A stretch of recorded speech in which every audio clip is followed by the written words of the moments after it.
Hello everyone, Sir Bucky here, back with 14 more quick tips for all your Dawn of Defiance adventures. Let's go. Number 1. Kicking off today with my new favourite, assigning ores to and then selecting them on your hotbar forces this particular ore into the smelter rather than the ore the smelter would have otherwise chosen automatically. This allows you to easily cycle between copper, tin and silver ore for the regular smelter and gold, iron and ambrosia for the greater smelter.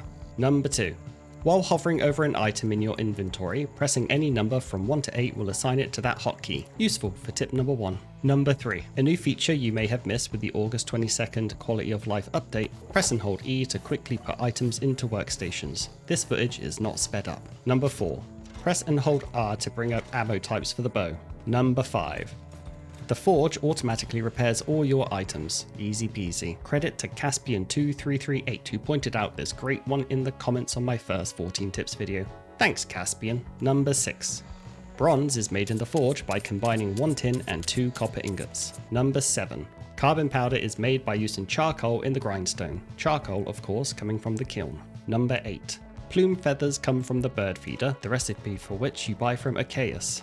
Simply add blackberries to it and wait. Number 9. Flint rock is commonly found along riverbanks and shorelines. Number 10.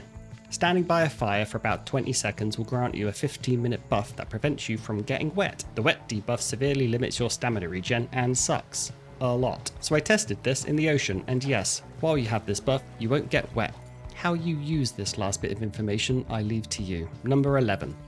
For combat, you can perform a jumping attack. If you attack while running, it does a little bit more damage and looks way cooler. You can perform a heavy attack with a melee weapon with the middle mouse button, which I knew, but while unarmed, this performs a kick, an animation I didn't know existed until just now. Does anyone actually use melee? Is it good in any way? Number 12. Blocking absorbs damage up to the number shown on your shield when inspected and lowers your stamina a bit. Getting hit for more than your shield's block value, looking at you Gorgons, will result in a greater drain on your stamina as well as reduce your health by the difference between your block value and the attack damage. Number 13. If you time a block correctly, you can negate all damage as well as staggering the enemy, allowing you an opportunity for a counterattack. Number 14.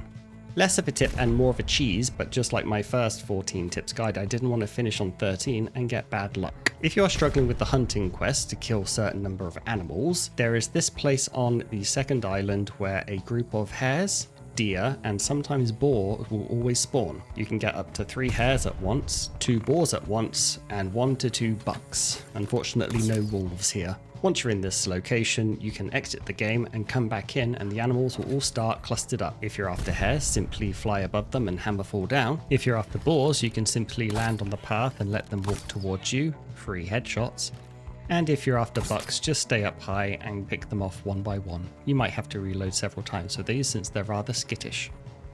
That's all for today. If you haven't already, you can check out my other tips video here. Otherwise, I'll see you in the next video. Cheerio.